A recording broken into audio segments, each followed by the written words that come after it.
Good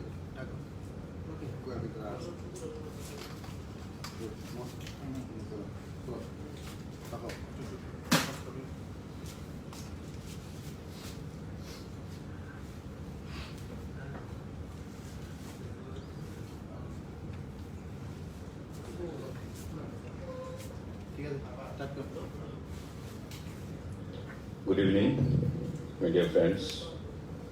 সবাইকে ধন্যবাদ এবং স্বাগত আজকের এই সাংবাদিক বৈঠকে। যে দুটো বিষয় আজকে আপনাদেরকে আমরা অবগত করতে চাইব আজকে এই সাংবাদিক বৈঠকের মাধ্যমে, যে গত কয়েকদিন ধরে আপনারা নিশ্চয়ই জানেন এবং সারা দেশের মানুষ জেনেছে যে ত্রিপুরাকে বদনাম করার জন্য যে একটা চক্র এবং রাজনৈতিকগতভাবে আমাদের যে সরকার চলছে তাকে চক্রান্ত করে ফেলে বহিরাগত পার্টি যারা ত্রিপুরা রাজ্য সরকার বা ক্ষমতা দখল করতে চাইছে তাদের একটা চক্রান্ত আজকে কয়েকদিন ধরেই সারা ভারতবর্ষে মানুষ জেনে গেছে এবং কিছু কিছু ঘটনা যেগুলো আমরা আগেও বলেছি আজকেও বলছি যে সেগুলো ত্রিপুরাকে বদনাম করার জন্য। ছোট্ট রাজ্য আমাদের, এখানে জাতি উপজাতি সংখ্যালঘু হিন্দু মুসলমান প্রত্যেকের মধ্যে যে একটা ঐক্য, সেই ঐক্যকে বাতাবরণকে নষ্ট করার জন্য একটা চক্রান্ত উঠে পড়ে লেগেছে। গত দুদিন আগে আপনারা দেখেছেন যে মহারাষ্ট্রের অমরাবতীতে সংখ্যালঘু অংশের মানুষ রাস্তায় নেমেছে। কি কারণ? তারা প্রোটেস্ট করছে যে ত্রিপুরাতে নাকি দাঙ্গা চলছে, ত্রিপুরার সংখ্যালঘুদের উপর নাকি অত্যাচার চলছে, খুন হচ্ছে এবং সেখানে মসজিদে নাকি আগুন লাগানো হয়েছে। তার জন্য মহারাষ্ট্রের একটি জেলাতে অমরাবতীতে সংখ্যালঘু অংশের মানুষ, হাজারো হাজারো মানুষ সেখানে রাস্তায় নেমে এসেছে। আমরা বলেছি, আমাদের মাননীয় মুখ্যমন্ত্রী বলেছেন এবং আমাদের উপমুখ্যমন্ত্রী সাংবাদিক বন্ধুদের মাধ্যমে দেশের জনগণকে সেখানে বলেছেন যে ত্রিপুরা রাজ্যে এমন ধরনের কোনো ঘটনা হয়নি এবং রাজ্যে শান্তি বিরাজ করছে। বহিরাগত যে সাংবাদিক বন্ধুরা এই ধরনের প্রশ্ন তুলতে চাইছে, এক শ্রেণীর সাংবাদিক বন্ধুরা, তারা যেন ত্রিপুরা রাজ্যে এসে কোথায় কি ঘটছে সেটা খোঁজ খবর নিয়ে সত্যটাকে যাচাই করে খবর প্রকাশিত করে। আজকে আপনারা নিশ্চয়ই জানেন যে গত 11 তারিখ বহিরাগত দুজন সাংবাদিক, দুটো মেয়ে, এক সমৃদ্ধি সাকুনিয়া বয়স 21 উড়িষ্যা থেকে এবং 2 নম্বর হচ্ছে স্বর্ণ ঝা বয়স 24 বছর, রোহিণী নিউ দিল্লিতে বাড়ি তার। এই দুজন গত 11 তারিখে তারা ত্রিপুরা রাজ্যে আসে, নিজেদের সাংবাদিক বলে পরিচয় দেয়, 59 জেলায় তারা যায়। সেখানে গিয়ে সংখ্যালঘু অংশের মানুষের মধ্যে উস্কানিমূলক বক্তব্য তারা রাখে। যে ঘটনা ঘটেনি, মসজিদে যেখানে আগুন লাগেনি, সেখান থেকে ওই সমৃদ্ধি সাকুনিয়া তার টুইট করে বলে যে মসজিদে আগুন লাগিয়ে দেওয়া হয়েছে, বাইরের একটা ছবি দিয়ে, ফেক একটা ফুটেজ দিয়ে, ইমেজ দিয়ে তার টুইট থেকে দেখানো হচ্ছে যে ভ্যান্ডালাইজ করা হয়েছে, আগুন লাগানো হয়েছে, সংখ্যালঘু অংশের মানুষ নিরুপায় অত্যাচারিত হচ্ছে, তারা কোথায় যাবে নামাজ পড়ার জন্য, সেখানে তাদের মসজিদটাকে চালিয়ে দেওয়া হয়েছে, তাদের এখন যাওয়ার কোনো জায়গা নেই। তো স্বাভাবিকভাবেই সারা দেশে সংখ্যালঘু অংশের মানুষ ত্রিপুরা সরকারের উপর এই ধারণা একটা গ্রহণ করেছে এমন যে হয়তোবা রাজ্যের সরকার সংখ্যালঘুদের উপর আক্রমণ করছে এবং তারই প্রতিফলন আমরা দেখলাম মহারাষ্ট্রেতে। মুসলমান অংশের সংখ্যালঘু অংশের মানুষ রাস্তায় নেমে এসছে এবং প্রোটেস্ট করছে যে ত্রিপুরা রাজ্যে সংখ্যালঘুরা আজকে আক্রান্ত, তাদেরকে খুন করা হচ্ছে, মসজিদে আগুন লাগানো হয়েছে, which is far way from truth. সত্যের সঙ্গে যার কোনো যোগাযোগ নেই। ফটিকরায় থানাতে একটা মামলা হয়, গিয়ে সংখ্যালঘু অংশের মানুষকে দুজন, এই সমৃদ্ধি এবং স্বর্ণ ঝা, সমৃদ্ধি সাকোনিয়া এবং স্বর্ণ ঝা, তারা সেখানে গিয়ে একটা পরিবেশকে নষ্ট করার চক্রান্ত করছিল। তো স্বাভাবিকভাবেই সাধারণ জনগণ সেখানে একজন কেস করা হয় ফটিকরায় মামলা থানাতে, এবং কাকরাবনেও একটা অনুরূপ মামলা হয়।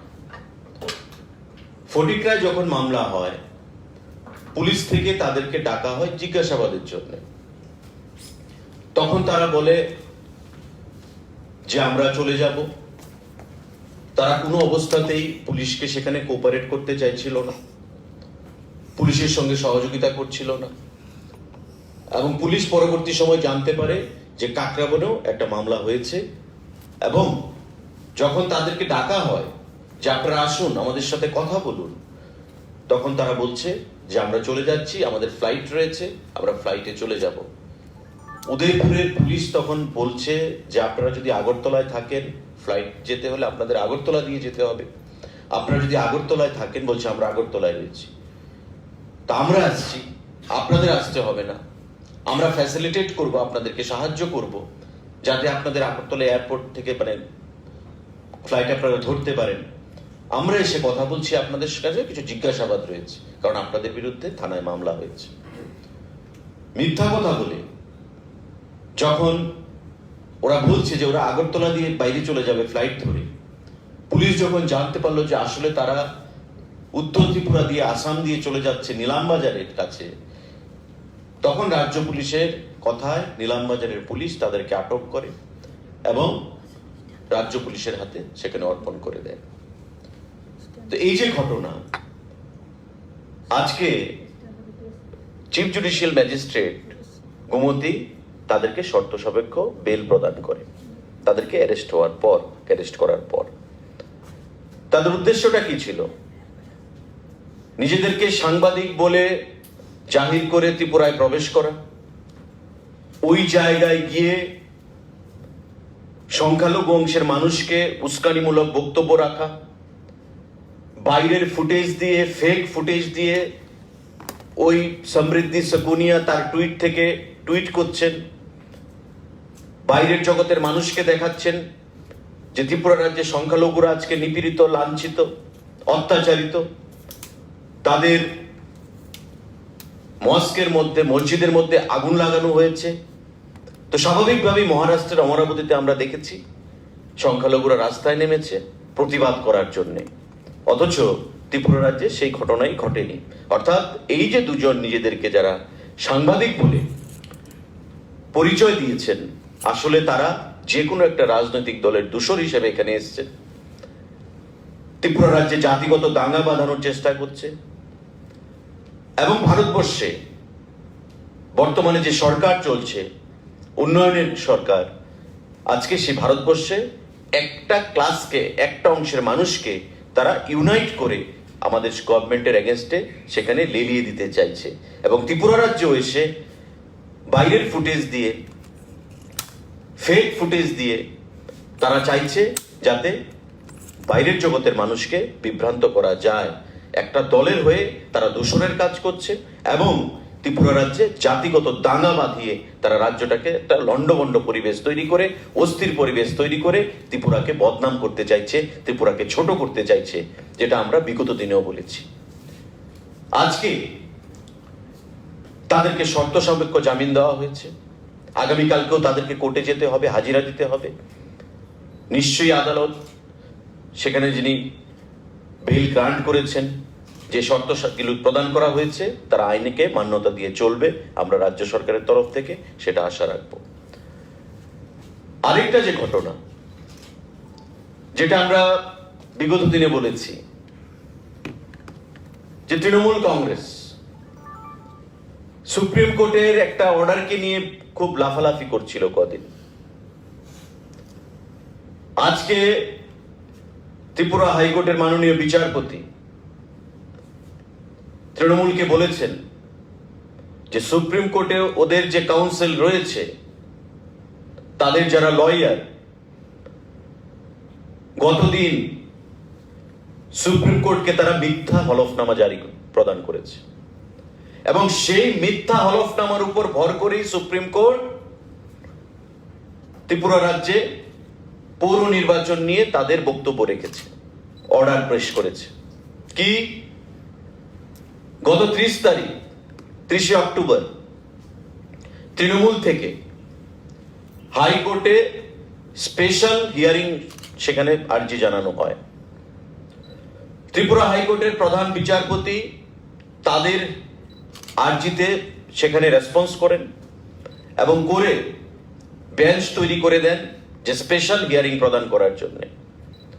এবং সেই স্পেশাল হিয়ারিং পরে আমরা দেখলাম মাননীয় হাইকোর্ট বললেন যে পরের দিন তাদেরকে শর্ত সাপেক্ষ রবীন্দ্র ভবন প্রাঙ্গণে সভা করবে, 500 লোক নিয়ে সভা করবে এবং তাদের দলের কর্মী সমর্থক যারা রয়েছে তারা যেন প্রতিটা নাকাতে পুলিশকে সহযোগিতা করে, কোনো মিছিল নিয়ে যেন সভাস্থলে না যাওয়া হয়। রাজ্য সরকার থেকে আস্তাবল ময়দানে সভা করার জন্য বলা হয়েছিল, কিন্তু তারা আস্তাবল ময়দানে করেনি। সেটাকে চ্যালেঞ্জ জানিয়ে তারা হাইকোর্টে গেছে। হাইকোর্ট যেদিন তারা আর্জি জানিয়েছে সেদিন রাতে হাইকোর্ট তাদের হিয়ারিং নিয়েছে, অর্থাৎ 30 তারিখ রাতে হিয়ারিং দিয়েছে এবং হিয়ারিং এর পরের দিন অভিষেক ব্যানার্জির সভা সেখানে রবীন্দ্র ভবন প্রাঙ্গণে অনুষ্ঠিত হয়েছে হাইকোর্টের শর্ত অনুযায়ী 500 লোক নিয়ে। সুপ্রিম কোর্টে যে হলফনামা বা এফিডেভিট প্রদান করা হয়েছে তাতে তারা এফিডেভিটে বলেছে যে আমরা হাইকোর্টে অ্যাপিল করেছি, হাইকোর্ট আমাদেরকে হিয়ারিং করেনি। Apex court, supreme court of India, সেই সুপ্রিম কোর্টে যারা মিথ্যা হলফনামা দিয়েছে যে হাইকোর্টে তারা আপিল করা সত্ত্বেও হাইকোর্ট তাদেরকে হিয়ারিং দেয়নি, এই মিথ্যা হলফনামার উপর ভর করেই কিন্তু সুপ্রিম কোর্ট তাদেরকে হিয়ারিং দিয়েছে এবং অর্ডার দিয়েছে রাজ্য সরকারের উদ্দেশ্যে। আমরা যখন সাংবাদিক সম্মেলনের মাধ্যমে রাজ্য সরকারের তরফ থেকে রাজ্যের জনগণকে সত্যটা তুলে ধরলাম এবং আজকে আপনারা নিশ্চয়ই সাংবাদিক বন্ধুরা জানবেন যে মাননীয় ত্রিপুরা হাইকোর্ট তৃণমূলকে বলেছেন কেন তারা এই মিথ্যা হলফনামা দিয়েছে তা যেন অবিলম্বে এফিডেভিটের মাধ্যমে সুপ্রিম কোর্টকে অবিলম্বে সেটা জানানো হয়। অর্থাৎ তাদের যে মিথ্যা হলফনামা, মিথ্যা কথা বলে মানুষকে বিভ্রান্ত করার যে রাজনীতি, সেই জিনিসটা আজকে মাননীয় হাইকোর্ট বা তার বিচারপতি সেটা পরিষ্কার ভাষায় চোখে আঙুল দিয়ে প্রমাণ করে দিয়েছেন এবং সেটাই প্রমাণিত হলো যে সত্যমেব জয়তে, সত্যের জয় হবেই। এখন দেখার তৃণমূল কংগ্রেস সুপ্রিম কোর্টকে কি হলফনামা দেন, কেন মিথ্যা হলফনামা দিয়েছেন, কেন বলেছেন যে হাইকোর্ট হিয়ারিং করেনি। হাইকোর্ট যদি হিয়ারিং না করতো তবে রবীন্দ্র ভবনের প্রাঙ্গণে আপনারা সভা কি করে করলেন? হাইকোর্টের হিয়ারিং পরেই আপনারা 30 তারিখ রাত্রিবেলা রবীন্দ্র ভবন প্রাঙ্গণে সভা করলেন, অথচ সুপ্রিম কোর্টকে বললেন যে হাইকোর্ট হিয়ারিং দেয়নি, তাই আমরা আপনার দ্বারস্থ হয়েছি এবং তাদের মিথ্যা হলফনামার উপর ভর করে হাইকোর্ট তাদেরকে হিয়ারিং দিয়েছে। এই যে সুপ্রিম কোর্টের মতো দেশের সব থেকে যে অ্যাপেক্স কোর্ট, যার কাছে সারা দেশের মানুষ বিচারের জন্য যায়, তার ঊর্ধ্বে কেউ নেই, সেই সুপ্রিম কোর্টকে যারা মিথ্যা প্রতিশ্রুতি দিয়ে হলফনামা দিয়ে কথা বলতে পারে রাজনৈতিক লাভালাভের জন্য, রাজনৈতিক ফায়দার জন্য, তাদের কাছ থেকে জনগণ কি আশা করবে? আমি আপনাদের মাধ্যমে রাজ্যের জনগণের কাছে সেই প্রশ্ন ছড়িয়ে দিতে চাইছি। প্রশ্ন শুনতে চাইছি তৃণমূল কংগ্রেসের তথাকথিত নেতৃত্বদেরকে, বহিরাগতরা যারা ত্রিপুরা রাজ্যের দাঙ্গা বাঁধাতে চাইছেন, যারা ত্রিপুরা রাজ্যে জাতি উপজাতি সংখ্যালঘু অংশের মানুষের মধ্যে একটা অস্থির বাতাবরণ তৈরি করে রাজনৈতিক ফায়দা তুলতে চাইছেন রাজ্য সরকারের তরফ থেকে, আমরা জানতে চাইছি যে এই জিনিস করে আপনারা পশ্চিমবঙ্গটাকে নষ্ট করেছেন, পশ্চিমবঙ্গের জাতপাতের রাজনীতিটাকে ঊর্ধ্বে তুলে ধরেছেন। ত্রিপুরা রাজ্যে এই জিনিসটা করবেন না। আমরা রাজ্য সরকারের তরফ থেকে আগামী দিনে শক্ত হাতে সেগুলোকে মোকাবেলা করব এবং আজকে যে দুজন সাংবাদিক পরিচয় দিয়েছেন তথাকথিত সাংবাদিক, আমি বলবো তারা নিজেদেরকে পরিচয় দিয়েছেন একজন উড়িষ্যার এবং একজন নিউ দিল্লি থেকে। তারা পুলিশকে বলছেন যে আমরা ফ্লাইটে যাচ্ছি, অথচ তারা নিলামবাজার দিয়ে চুরি করে ত্রিপুরা ছেড়ে পালাচ্ছিলেন। ত্রিপুরার পুলিশের প্রত্যুৎপন্নমতিত্ব এবং তাদের যে ভিজিলেন্স, তার জন্য নিলামবাজারের পুলিশ দ্বারা তাদেরকে আটক করা হয় এবং তাদেরকে ত্রিপুরা পুলিশের হাতে তুলে দেওয়া হয়। আমরা তো বলবো যে তাদের অন্য কিছু দুরভিসন্ধি রয়েছিল। তারা সাংবাদিকতা করতে এখানে আসেনি। ইতিমধ্যে তৃণমূল কংগ্রেসের তরফ থেকে সারা দেশে একটা ঘোলা জলে মাছ ধরার চেষ্টা চলছে, যেটা মহারাষ্ট্রের অমরাবতীতে যে প্রমাণটা আমরা পেয়েছি, মুসলিমদেরকে রাস্তায় নামানো হয়েছে, বলেছে যে ত্রিপুরা রাজ্যকে নিয়ে ইস্যু করা হয়েছে, অথচ ত্রিপুরা রাজ্যে শান্তি বিরাজ করছে। ত্রিপুরা রাজ্যে আমরা উৎসবের মেজাজে রয়েছি, নির্বাচন করছি, সংখ্যালঘু অংশের মানুষ, হিন্দু অংশের মানুষ, আমাদের জনজাতি অংশের মানুষ, প্রত্যেকে আমরা ভ্রাতৃত্ববোধের বন্ধনে আবদ্ধ রয়েছি। আজকে সেটাকে নষ্ট করার জন্যে ত্রিপুরা রাজ্যে যে ষড়যন্ত্র চলছে, সেই ষড়যন্ত্রকে আমরা আবারও বলছি গণতান্ত্রিক পদ্ধতিতে আমরা মোকাবেলা করব, রাজ্যের জনগণকে নিয়ে আমরা মোকাবেলা করব, এবং আগামী দিনে এই ধরনের কোনো ষড়যন্ত্র থেকে যেন কোনো অবস্থাতেই কোনো রাজনৈতিক দল ক্ষমতা লোভের লক্ষ্যে এই ষড়যন্ত্রে যেন লিপ্ত না হয়, আমি আপনাদের মাধ্যমে প্রত্যেকের কাছে আহ্বান জানাবো। ধন্যবাদ।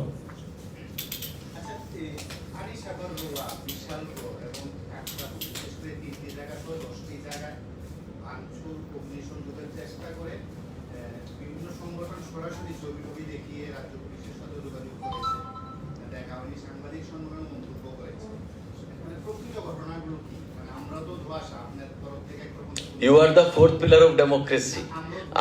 আমরা বলি গণতন্ত্রের চতুর্থ স্তম্ভ, আপনাদের মাধ্যমেই আমরা জানি, জনগণ জানবে। তো স্বাভাবিকভাবে আপনাদের কাছে যদি খবর না থাকে সত্যটা, তবে আমরা কি করে জানবো? আমি বলছি আপনাকে, আপনি জানতে চেয়েছেন, আমাদেরকে কে বলবে? সংবাদপত্র বলবে বা স্বরাষ্ট্র দপ্তর বলবে? স্বরাষ্ট্র দপ্তরের পরিষ্কার রিপোর্ট এবং রাজ্যের মাননীয় মুখ্যমন্ত্রীও বারবার বলেছেন, আমরাও তার আগে এই হলে আমরা সাংবাদিক বৈঠক করে বলেছি যে বাংলাদেশের ঘটনার পর, দুর্গাপূজার সময় বাংলাদেশে যে ঘটনা হয় উগ্র মৌলবাদীদের দ্বারা, দুর্গা মন্দিরে কোরআন শরীফকে রেখে দেওয়া হয়, এবং তাতে করে কিছু হিন্দু সংগঠন এ রাজ্যেও তারা আপসেট হয়, কারণ একটা ধর্মের উপর আঘাত অনেকে মেনে নিতে পারেনি। এ রাজ্যে যে জটিল পরিস্থিতি তৈরি হওয়ার একটা চেষ্টা হয়েছিল, সেটাকে রাজ্যের মাননীয় মুখ্যমন্ত্রী এবং পুলিশ দপ্তর, স্বরাষ্ট্র দপ্তর শক্ত হাতে মোকাবেলা করেছে। এবং ঘটনা যেটা বলা হচ্ছে এমন কোনো ঘটনাই ঘটেনি। মসজিদে কোথাও আগুন দেওয়া হয়নি, ভাঙচুরের শুরুয়াত একটা হয়তো হতে পারে, কিন্তু শক্ত হাতে পুলিশ, টিএসআর, বিএসএফ, সিআরপিএফ দিয়ে সেগুলোকে শক্ত হাতে মোকাবেলা করা হয়েছে। এবং আমাদের রাজ্যের মাননীয় মুখ্যমন্ত্রী বিরোধী দলের বিধায়কদের সঙ্গেও কথা বলেছেন, যারা বিরোধী দলের বিধায়ক আমাদের, তাদের সাথেও কথা বলে পরিস্থিতি নিয়ন্ত্রণে আনার জন্য সর্বাত্মক প্রচেষ্টা উনি চালিয়েছেন। এবং জনগণও ওনার ডাকে সাড়া দিয়েছে, বিধায়করা ওনার ডাকে সাড়া দিয়েছে। কারণ আমাদের রাজ্যে একটা ইতিহাস রয়েছে, একটা কালচার রয়েছে, পিস, ট্রাঙ্কুইলিটি, হারমোনি আমাদের রাজ্যে বিরাজ করছে। যে সরকারি যখন থাকুক না কেন, সেই জিনিসটাকে আমরা নষ্ট হতে দিতে পারি না।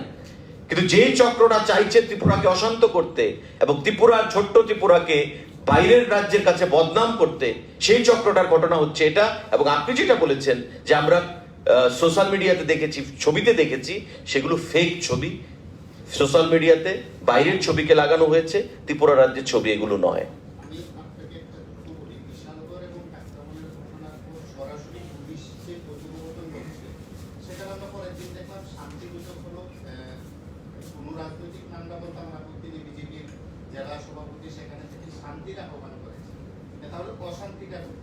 অশান্তি তো আমি বললামই আপনাকে, একটা কনফিউশন যে তৈরি হয়েছে মিডিয়ার মধ্যে, বাইরের মানুষের মধ্যে, একটা প্রত্যেকে একটা সুরসুরি দেওয়া, সেটা তো একটা অশান্তির বাতাবরণ।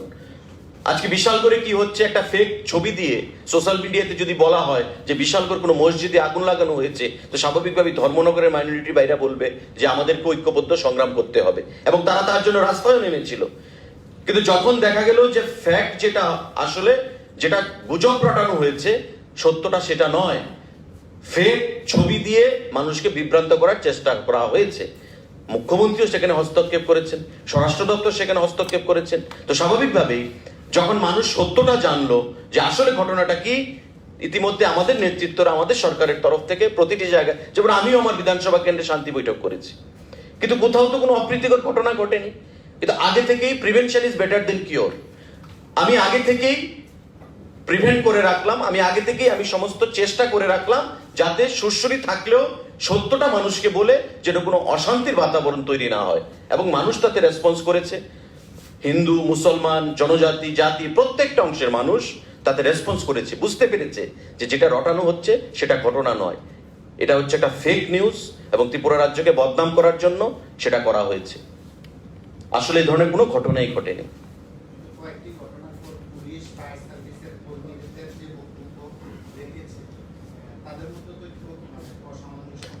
তারা কনফিউজ ছিল, পুলিশও কনফিউজ ছিল আদৌ ঘটনা সত্যি কিনা।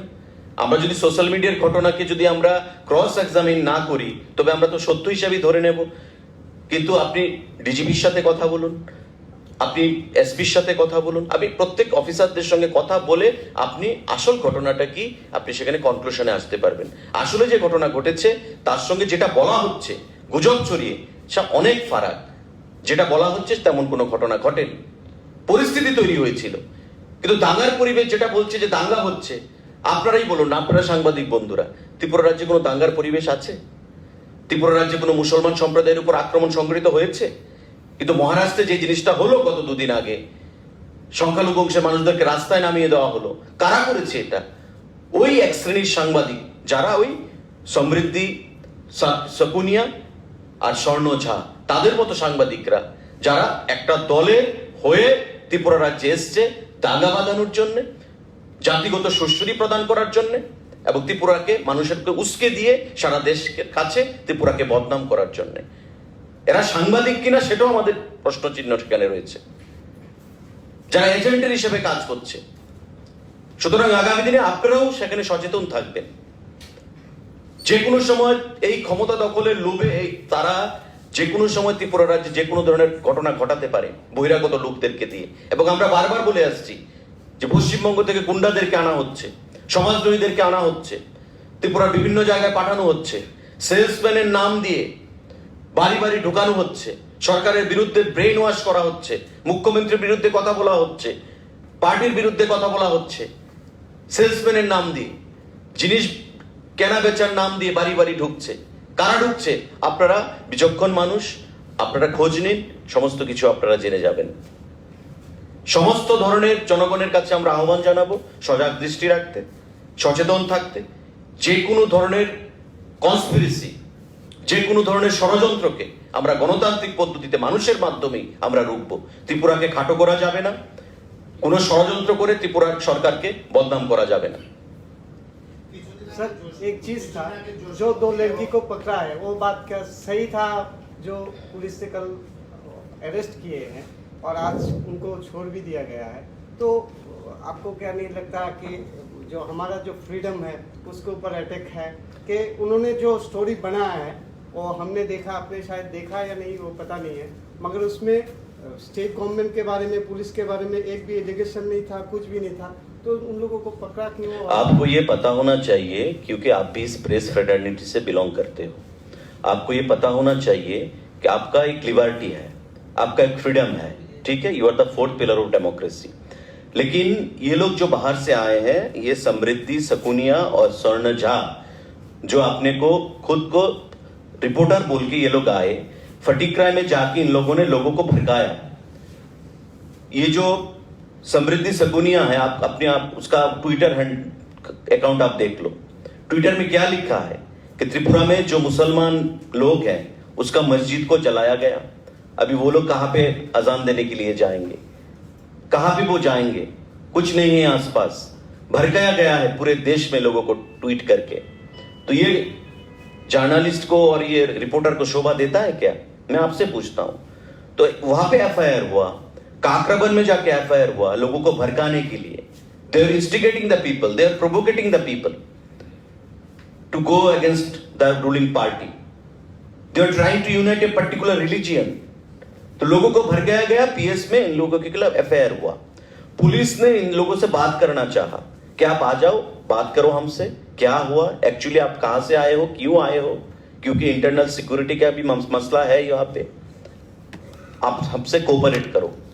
लेकिन वो लोग कोऑपरेट नहीं किए।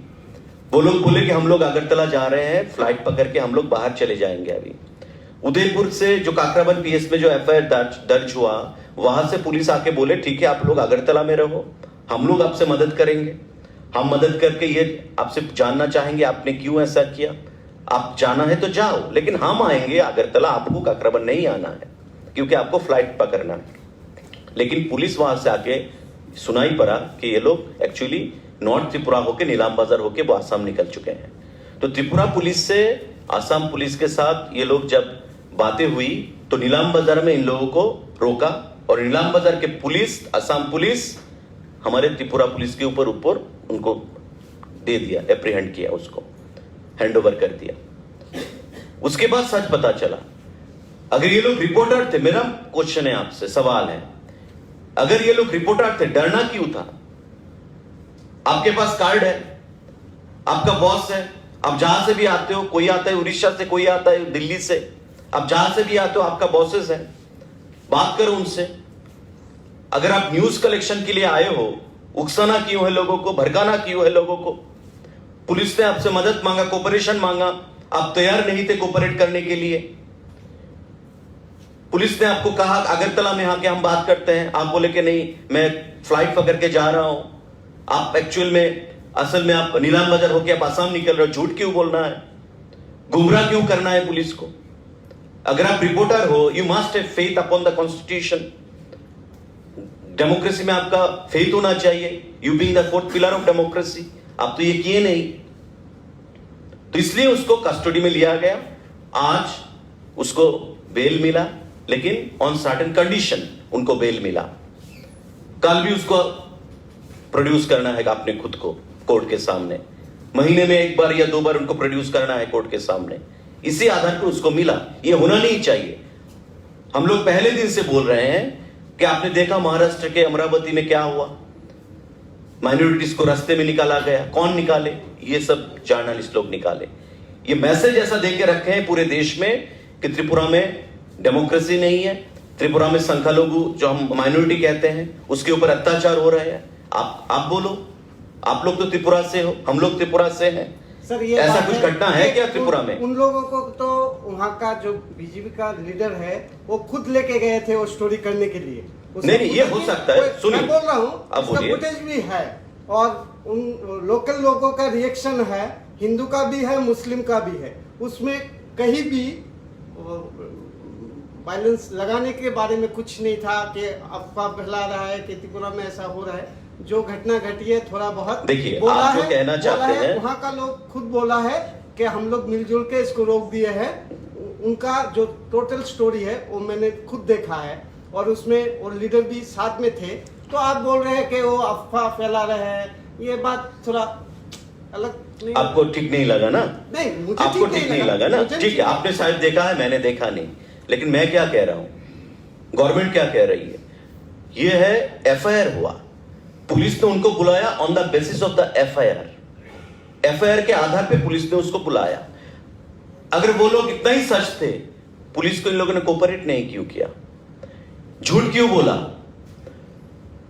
वो जा रहे थे नॉर्थ त्रिपुरा से नीलाम बाजार होके, बोल रहे हैं कि मैं अगरतला में हूं, हम लोग फ्लाइट पकड़ के जा रहे हैं, क्यों बोला? भागना क्यों चाहा पुलिस से? लुका छुपी क्यों हुई? इन लोगों को जवाब देना है और पुलिस का काम है सच को उगलवाना। पुलिस वही काम करने के लिए इन लोगों को बुलाए कि आप आ जाओ, हम आपसे बात करना चाहते हैं। बोले हम अगरतला में हैं, हम फ्लाइट पकड़ना है। बोले हम आते हैं आपसे मिलने के लिए, आपको नहीं आना है, कोऑपरेट करो हमसे। असल में इन लोग नीलाम बाजार में हैं। तो पुलिस, त्रिपुरा के पुलिस, नीलाम बाजार पुलिस के द्वारा इन लोगों को अरेस्ट किया और त्रिपुरा में आज उनको बेल मिला।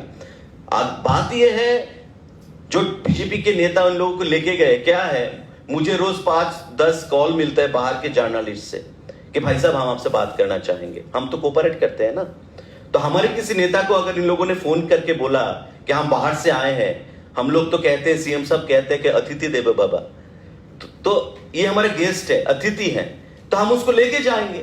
तो लेके जाने के बाद अगर वो अफवाहें फैलाते हैं तो ये तो बीजेपी नेता के ऊपर नहीं आएगा, दोष तो बीजेपी नेता का नहीं है। मदद मांगे, हमने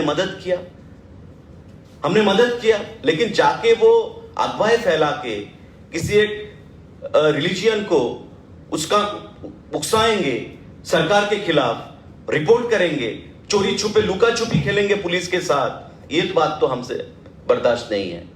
तो आने वाले दिनों में सरकार सख्त रवैया से उसको हम टैकल करेंगे। और हम उसको आज ये भी बोलना चाहते हैं आपके माध्यम से पूरे देशवासियों को कि आप लोग आइए त्रिपुरा में पूरा भाईचारा है, बीजेपी के सरकार में पूरा भाईचारा है, पीस है, ट्रैंक्विलिटी है, फ्रेटर्निटी है, हार्मोनी है। किसी की ऊपर, संख्यालघु के ऊपर, किसी की जात पात के ऊपर कोई हमला नहीं है। जो भी आप लोग घटना घटी महाराष्ट्र में 3 दिन पहले अमरावती जिले में, क्या हुआ? संख्यालघु जो मुस्लिम है वो रास्ते में निकल आए कि किसके लिए? कि त्रिपुरा में हमारे भाई लोगों के ऊपर, संख्यालघु के ऊपर वहां पे अत्याचार हो रहा है। कौन कर रहा है? बीजेपी का सरकार। तो क्या मैसेज जाता है पूरे देश में? And this is the target. Tripura को छोटा दिखाने के लिए, नीचा दिखाने के लिए पूरे देश के सामने यह कॉन्स्पिरेसी है, षड्यंत्र है, रचा गया है। पार्टीसन पॉलिटिक्स, किस लिए? सत्ता में आने के लिए। जो लोग ये करना चाहते हैं सत्ता में आने के लालच में, ये कभी हम लोग बर्दाश्त नहीं करेंगे। त्रिपुरा के अवाम, त्रिपुरा के लोग ये कभी बर्दाश्त नहीं करेंगे, क्योंकि हम भाईचारे से रहते हैं त्रिपुरा में। त्रिपुरा का हिस्ट्री जो है वो भाईचारे का है और भाईचारे से ही हम लोग रहेंगे। बाहर के कोई जो लोग यहाँ पे आके साजिश करेंगे, हम कभी भी वो बर्दाश्त नहीं करेंगे। धन्यवाद।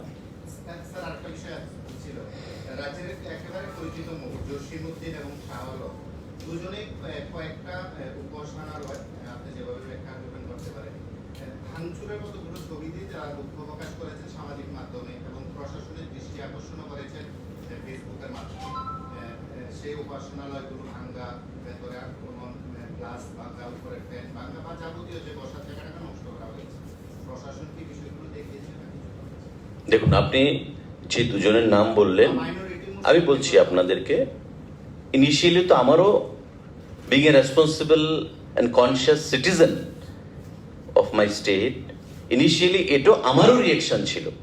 কিন্তু যখন জানা গেল যে এগুলো ফেক, আজকে যাদের কথা বলছেন তারা তো ওই ফেক জিনিসগুলো দেখি তারাও কনফিউজড হয়েছিল, তারা প্রোটেস্ট করেছিল। এবং পরবর্তী সময় যখন দেখলো যে হোয়াট ইজ হোয়াট, সত্যটা কি, তখন তারাও বলছে যে না, ঘটনাটা তো এমন না, আমরা তো ভুল বুঝেছিলাম। সেটা আমার ক্ষেত্রেও হয়েছে, সেটা মুখ্যমন্ত্রীর ক্ষেত্রেও হয়েছে, সেটা যে কোনো আপনাদের ক্ষেত্রে, যে কোনো জনগণের মধ্যে সেই জিনিসটা এফেক্ট হয়েছে যে কেন ত্রিপুরা রাজ্যে এমন হবে। এবং আমি তখন মুখ্যমন্ত্রীর সামনে ছিলাম। রাজ্যের মাননীয় মুখ্যমন্ত্রী রাত্রি 10:30-11টার সময় ডিজিপি কে ফোন করেছেন, বিএসএফ কে ফোন করেছেন, বিরোধী দলের বিধায়ককে ফোন করেছেন যে আমাদের মিলেমিশে থাকতে হবে, এটা রাজনীতির জিনিস নয়। সংখ্যালঘুদের উপর আক্রমণ হবে, কালকে হিন্দুদের উপর আক্রমণ হবে, দাঙ্গার পরিবেশ আমরা চাই না। যারা দাঙ্গার পরিবেশ তৈরি করে ফেক ভিডিও ভাইরাল করে এই জিনিসটা করতে চাইছে, তাদেরকে রাজ্যের জনগণ কখনোই ক্ষমা করবে না, আমরাও ক্ষমা করব না। তারা কনফিউজড হয়েছেন। ফিজিক্যালি গিয়ে আমি দেখিনি, আপনার কথাই ধরে যদি আমি বলি, আমি বলছি সেখানে আমারও কথা হয়েছে, আপনি যাদের কথা বলছেন আমারও কথা হয়েছে। তারা ফেসবুকে দেখে, সামাজিক মাধ্যমে দেখে তারা কনফিউজড হয়েছে এবং তারা রিয়েকশন দিয়েছে। কারণ তাদের ধর্মের পার্টির উপরে গিয়ে তারা ধর্মের কথাটা আগে বিবেচনা করেছে এবং তাদের ধর্মের কথা বিবেচনা করে তারা রিয়েকশন দিয়ে বলেছে যে জিনিসগুলো ঠিক হয়নি। কিন্তু পরবর্তী সময় তারা বুঝতে পেরেছে যে হোয়াট ইজ হোয়াট, আসলে সত্যটা কি। Thank you sir. कई जगह पे आप लोग मानते हैं कि थोड़ा बहुत इंसिडेंट हुआ है और आप टोटली अभी डिनाई कर रहे हैं कि कोई कुछ भी इंसिडेंट। आपने समझा नहीं मेरे बात को, आप देर में आए इसलिए समझे नहीं आप। ये है, मैंने पहले भी कहा है कि बांग्लादेश के घटना के बाद जो घटना घटी वो दुखनीय है, लेकिन बाहर के लोगों के सामने मीडिया द्वारा जो अगवाएं फैला जा रहा है कि त्रिपुरा में जो मुस्लिम है उसको मारा जा रहा है, पीटा जा रहा है, मस्जिद में आग लगाया जा रहा है, वो ठीक नहीं है। एक टेंशन हुआ था and that has been duly tackled in a very meticulous manner by the administration, by the Honorable Chief Minister, and we all took the initiative. Credit goes to the people of the state. ये जो दंगा अगवाई फैला के वो त्रिपुरा में शासन करना चाहते हैं वो होने नहीं देंगे हम लोग। Thank you. ना